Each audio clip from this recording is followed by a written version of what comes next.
All right, to discuss in more detail, joining me now is Professor of American Politics, Tim Lynch, and Hudson Institute Senior Fellow, John Lee. Welcome to you both.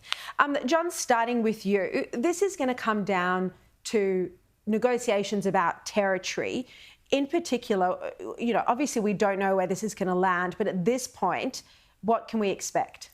Look, I think Crimea is off the table. I think Russia will keep Crimea. But the big variable here is what happens on the ground, because if you control areas on the ground, you tend to have a stronger bargaining position. And this is where I think Donald Trump has to be careful. He sort of backed away from the idea of a ceasefire first. Russia does not want a ceasefire because Russia wants to quickly change facts on the ground in its favour.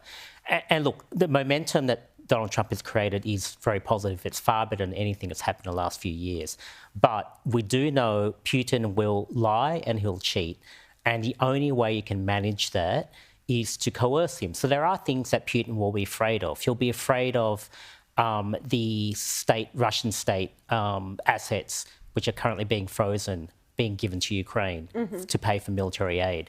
He'll be afraid of the US actually giving the Ukrainians Tomahawk missiles, which Donald Trump actually sort of raised back in July. He'll be afraid of secondary sanctions against countries that buy Russian oil. If you can use that coercive element, then I would be a lot more optimistic that we can get to a deal.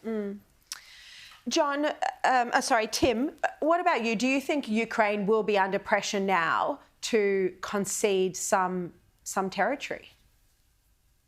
Yes, though I think the wider historical precedent now is starting to favour the European solution, which is obviously more American hard power at their disposal and on the ground. There's a very unfortunate historical analogy, and Trump may not live this history, but the giving up of the Sudetenland by the British in 1938 was to Hitler.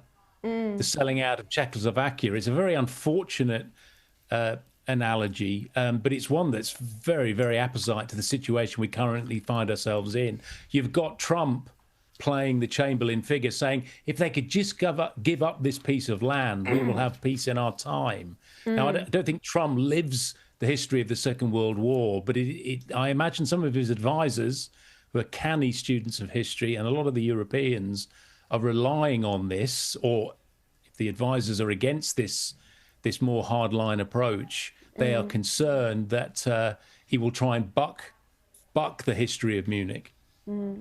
What do you think about this, John? And also, do you think there is this concern that Russia could just be biding its time, restock its weapons and launch an attack again?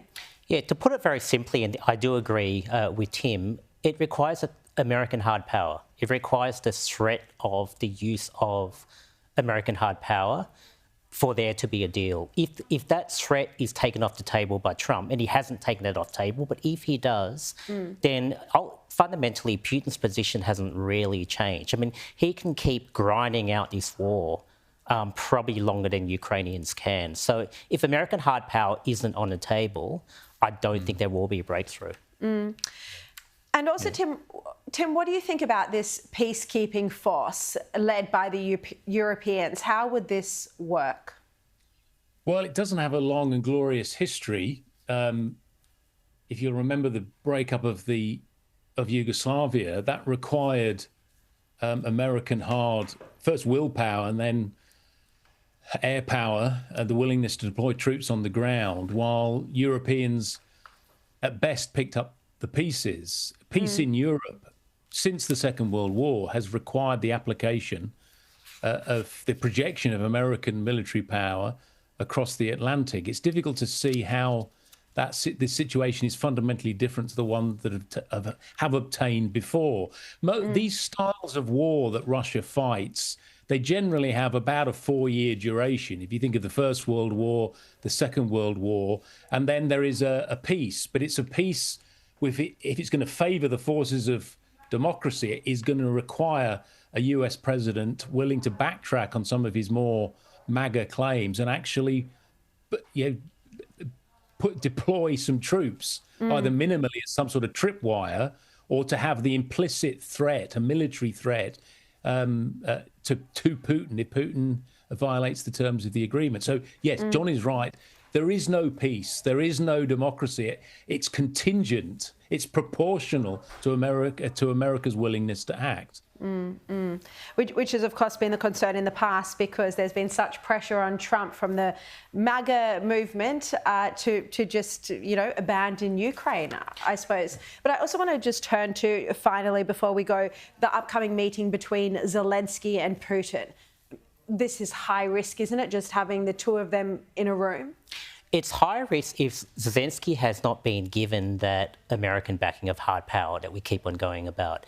If Zelensky goes in there cold, it could end quite badly for him. But I can only imagine that Zelensky is a smart guy. He wouldn't go into this meeting if he didn't at least have the verbal assurances by Trump and the Europeans that Western hard power is behind his negotiating position. All right. John Lee, Tim Lynch, thank you both so much for your insights. Really appreciate it.